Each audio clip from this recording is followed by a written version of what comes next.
안녕하십니까, 타임포럼 짱제입니다. 오늘은 요즘 굉장히 핫한 브랜드 하나를 가져왔습니다. 바로 일본의 독립 브랜드 오츠카 로텍인데요. 저희는 오늘 9호를 제외하고 모든 모델을 가져왔습니다.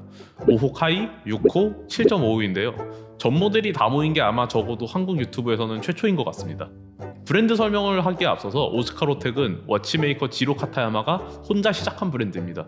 때문에 지로 카타야마에 대한 설명이 빠질 수 없겠죠.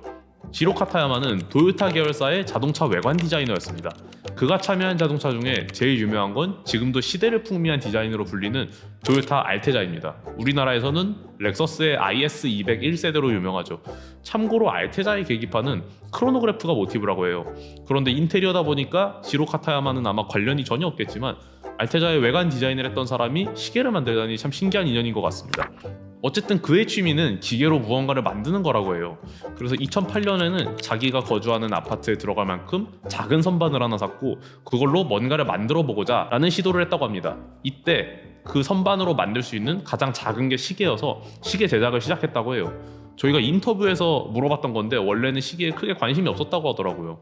혼자 시계를 만들던 지로 카타야마는 인디펜던트 워치메이킹의 대부라고 불리는 하지메 아사오카를 만나면서 본격적으로 우리에게 알려지게 됩니다. 하지메 아사오카가 운영하는 프리시전 워치 도쿄라는 회사가 있어요. 거기에서 직원 한 분이 지로 카타야마의 시계를 구매했는데 이게 하지메 아사오카의 눈길을 끌었습니다. 이때 모델은 아마 당시에 실제 판매가 이루어졌다는 5호의 초기형 모델이지 않을까 해요. 하지메 아사오카는 이때부터 지로 카타야마를 지원하게 되고 지로 카타야마는 프리시전 워치 도쿄에 합류하면서 오늘날 우리가 아는 이 오츠카 로텍이 되게 됩니다. 생산량도 그때부터 비약적으로 발전을 했다고 해요. 하지만 그래도 생산량이 연 200개가 될까 말까라고 하니까 지금도 참 구하기 어려울 만한 것 같습니다. 오츠카 로텍의 특징은 모든 시계가 시간을 나타내는 디스플레이가 모두 독특해요. 이거는 저희 인터뷰에서도 나왔던 내용인데 지로 카타야마는 시간을 표시하는 다양한 방식의 흥미를 느끼는 사람이지 기존의 시계에 흥미를 느끼지는 않았다고 해요. 그래서 평범한 시계는 앞으로도 절대 만들 계획이 없다고 합니다. 참고로 인터뷰는 타임프롬 영감 최신호에서 확인할 수 있습니다. 네이버 스토어에서 절찬리에 판매 중입니다. 오츠카 로텍은 또 스팀펑크스러운 디자인이 특징입니다. 오츠카 로텍의 모든 시계는 빈티지 카메라 아니면 예전에 사용하던 산업용 기기 이런 옛날 기계들에서 영감을 받는다고 해요. 시계에 오츠카 로텍이라고 쓰여있는 일본어 폰트도 일본의 오래된 기계 선반이나 산업용 기기에서 사용했던 폰트라고 하더라고요. 이름의 로우테크도 그런 거에서 유래한 것이라고 합니다. 또 다른 특징으로는 케이스의 디자인마다 모델 번호가 나뉜다는 거예요. 지금 컬렉션에 있는 5호, 6호, 7호 그리고 저희가 가져오지 못한 9호까지 각각의 컬렉션 버전마다 디자인이 비슷한 경우도 있고 아예 다른 경우도 있습니다. 하지만 오츠카 로텍은 케이스가 같으면 같은 컬렉션으로 취급합니다. 그 디자인 차이가 가장 심한 경우가 이 5호예요. 그리고 무브먼트 얘기가 나오면은 사실 좀 아쉽다고 느끼는 분들이 좀 많을 것 같아요. 왜냐면은 오츠카 로텍의 모든 시계는 9호를 제외하고는 미오타 베이스를 사용합니다. 이게 사실 오츠카 로텍의 리테일 가격이 그렇게 비싼 편이 아닌 것도 있고 일본 브랜드에서 일제 무브먼트를 사용한다고 했을 때 3엔즈 기준으로는 미오타를 제외하면 대안이 거의 없기도 해요. 물론 9호는 비싼 만큼 인하우스 무브먼트를 사용합니다. 일부 부품은 6498 걸 사용했지만요. 그리고 외국에서 가장 원성이 많은 부분이 이 판매 방식인데 판매 방식이 굉장히 독특합니다. 오츠카 로텍은 모든 제품을 일본 내에서 온라인 추첨으로만 판매합니다. 그런데 이 온라인 추첨도 일본 내 주소지, 일본 은행에서 발급받은 카드 이게 다 필요하고요. 만약에 VPN에 걸린다 그러면은 당첨이 취소된다고 하더라고요. 그래서 일본에 지인이 있다 이런 경우가 아니라면 현재까지는 2차 시장에서 웃돈을 주고 구하는 방법 말고는 없습니다. 그래도 일본의 2차 시장에서 구하는 게 조금 더 싼 것 같더라고요. 그래서 저희는 오늘 5호 카이, 6호, 7.55를 가져왔습니다. 참고로 오츠카 로텍의 시계들은 전부 공식 홈페이지에서 언급하는 주의사항이 하나 있는데요. 절대 시간을 조정할 때 시계 반대 방향으로 맞추면 안 됩니다. 다른 시계는 몰라도 이 6호는 제가 한번 실수로 반대로 조작을 해봤었는데 굉장히 진땀 흘렸습니다. 특히 제 시계가 아니다 보니까 더 무섭더라고요. 궁금하신 분들은 구매하셔서 직접 한번 해보시길 바랍니다. 첫 번째로 소개해드릴 모델은 5호 카이인데요. 5호 컬렉션은 디자인이 가장 많이 변경된 모델입니다.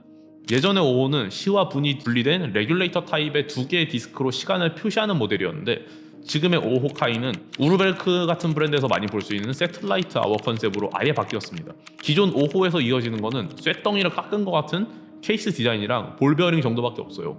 5호 카이는 특정한 모티브가 있다기보다는 지로 카타야마가 기계의 움직임을 보는 것을 좋아한다고 해요. 그래서 원더링 아워 메커니즘으로 바꾸면서 상단부를 모두 열어놓은 게 아닌가 합니다. 다만 반대로 케이스백은 이 3개 모델 중에 유일하게 막혀 있는데 시계의 구조상 무브먼트가 중앙에 있지 않아서 그런 것 같아요.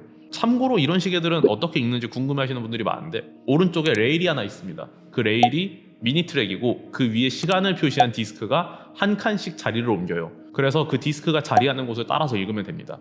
지금 같은 경우는 3시 24분 정도 되는 거죠. 익숙해지면 이게 오른쪽만 읽으면 되는 구성이기 때문에 소매 시계가 어느 정도 가려져도 시간을 읽을 수 있다는 굉장히 큰 장점이 하나 있습니다. 5호만의 특징으로는 초침이 있다는 건데요. 미니 트랙의 가장 끝부분에 디스크를 하나 보면은 초를 표시한 디스크가 하나 있어요. 이게 오스카 로텍의 현행 컬렉션 중 멀쩡한 초침이 있는 유일한 모델입니다. 그리고 시계를 구성하는 부품과 이게 다이얼이라고 해야 될지 모르겠지만 아무튼 다이얼의 역할을 하는 부분에 고저차가 굉장히 심해서 시계의 인상이 굉장히 입체적입니다. 그리고 초침 디스크 정중앙의 볼 베어링이 지름이 1.5mm라는데 이게 세계에서 가장 작은 볼 베어링이라고 해요. 이걸 엄청 자랑하더라고요. 착용하면 이런 느낌입니다. 글라스가 두께 거의 반 정도를 차지해서 그런지 스펙상의 두께보다는 체감되는 두께가 굉장히 슬립해요. 스펙상의 두께는 12.2mm인데 글라스를 제외한 두께가 7.6mm밖에 되지 않습니다. 그리고 글라스 옆면에서 시계의 디테일을 어느 정도 감상할 수 있다는 좀 특징도 있습니다. 이 5호 카이의 리테일 가격은 촬영하는 날짜 기준으로 748,000엔입니다. 그 다음은 6호인데요. 6호는 2024년에 GPHG를 수상하면서 굉장히 유명해졌죠. 제 주변의 반응이나 인터넷의 반응을 봤을 때 오스카 로텍에서 가장 호불호가 덜하고 인기가 많은 모델 같아요. 그만큼 디자인이 굉장히 깔끔합니다. 디자인은 아날로그 압력 게이지에서 영감을 받았다고 해요. 개인적으로 저는 이걸 체중계라고 부르는데요. 핸즈는 긴 게 분, 짧은 게 실을 나타내는 더블 레트로그레이드 타입입니다. 6시 방향의 정가운데는 초침 디스크가 있는데 이거는 사실 초를 확인할 수는 없는 구성이에요. 왜냐하면 아무 숫자도 써있지 않습니다. 이런 것을 넣은 의도가 궁금해가지고 인터뷰할 때 물어봤었는데 투엔지 시계는 시계가 멈춰있는 것 같아서 싫다고 하더라고요. 그래서 이런 디테일을 넣었다고 합니다. 그리고 오른쪽 아래에는 날짜창이 자리합니다. 참고로 오늘 가져온 시계 중에 유일하게 논데이트가 아닌 모델이 이 6호기도 해요. 그리고 6호는 또 오스카 로텍에서 구형과 신형이 가장 큰 차이점이 없는 모델이기도 해요. 그래서 5호처럼 카이가 붙거나 7호처럼 .5가 붙는 표기 없이 기존의 6호 네이밍을 그대로 유지했습니다. 구형과 신형의 외관 차이점은 이 외관과 안에 나사 헤드 마감을 했냐 안 했냐 정도가 다르고 세부적으로는 미네랄 글라스에서 사파이어 글라스로 유리가 바뀌었고 스테인리스 소재가 바뀌었고 러그 조립 방식이 변경됐고 버클과 스트랩이 바뀌었다고 합니다. 케이스 크기는 오늘 가져온 시계 중에 가장 큰데요. 42mm입니다. 제 손목이 약 16cm 정도 되는데 16cm 손목에서도 이 정도 느낌이니까 그렇게 큰 시계는 아닌 거예요. 이렇게 거꾸로 봤을 때 바쉐론 콘스탄틴의 메르카토르 느낌이 좀 나기도 합니다. 이 6호의 리테일 가격은 484,000엔입니다. 그리고 7.5호가 올해 들어서 좀 인기가 많아진 모델 같더라고요. 많이들 비아니 할터 맛이 난다고 말들을 많이 하세요. 최근 일본의 배우 아베 히로시가 착용해서 스포트라이트를 받은 모델이 이 7.5호입니다. 7호 컬렉션은 옛날에 8mm 필름 카메라가 모티브라고 해요. 그리고 7호에서 7.5호로 바뀌는 과정에서 이 하단에 디스플레이를 하나 더 추가해서 3N 필름 카메라스러운 디자인으로 바뀌었습니다. 제일 크게 달라진 건 크기입니다. 7호는 6호보다 더 큰 시계였는데요. 기존 7호는 43mm로 굉장히 큰 시계였어요. 근데 이 7.5호는 40mm로 바뀌면서 오스카 로텍에서 제일 작은 시계가 됐습니다. 그래서 이 러그 너비도 자세히 보시면은 오늘 가져온 시계들은 전부 22mm인데 7.5호만 20mm라는 차이점도 있습니다. 7.5호는 이 두께 표기가 굉장히 독특합니다. 기본적으로는 이 케이스 두께는 11.2mm예요. 그런데 이 가장 두꺼운 부분이 14.8mm라고 표기가 되어 있습니다. 왼쪽에 이 렌즈 역할을 하는 부분이 14.8mm라고 하더라고요. 그래서 실제 두께는 11.2mm에 가깝습니다. 이거는 또 오스카 로텍에서 가장 얇은 시계이기도 해요. 많이들 오스카 로텍에서는 6호를 찾으시는데 7.5호는 오스카 로텍에서도 제일 저렴하고 사이즈도 굉장히 좋고 실물도 방독면 같아서 나름 귀여운 게 매력이 있습니다. 다만 5호 카이와 6호는 미오타 9 시리즈를 사용하는데 이 7.5호만 미오타 8 시리즈를 사용해요. 이런 시기에서 베이스 무브먼트가 중요한지는 잘 모르겠지만요. 7.5호의 리테일 가격은 396,000엔입니다. 이렇게 오스카 로텍에서 추천 판매를 하는 전 모델을 한번 살펴봤습니다. 사실 넘버 9은 추첨 일정도 나와 있지 않고 어떻게 판매하는지는 잘 모르겠어요. 그걸 만나서 물어봤어야 되는데 제가 까먹었습니다. 이게 좀 나쁘게 해석을 해보면은 이제 일본의 우르베르크, 일본의 메르카토르, 일본의 비아니 할터라고 하면 너무 나간 걸까요?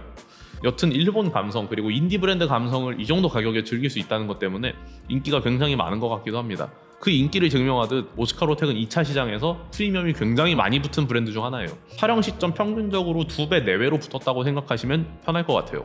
근데 이 리테일 가격을 기준으로 생각을 해보면은 오스카로텍은 모듈을 지로카타야마가 직접 전부 설계하고 프리시전 워치 도쿄에서 전부 다 같이 만든다는 점, 1년에 200개가 될까 말까 하는 적은 생산량을 감안했을 때 리테일 가격이 지나치게 낮게 책정되지 않았나 싶기도 합니다. 물론 미오타를 이 가격에 하시는 분들도 있겠지만요. 오늘은 이렇게 오스카로텍 브랜드와 시계들을 살펴봤고요. 저희는 또 다음 시간에 또 다른 시계와 함께 찾아뵙도록 하겠습니다. 감사합니다.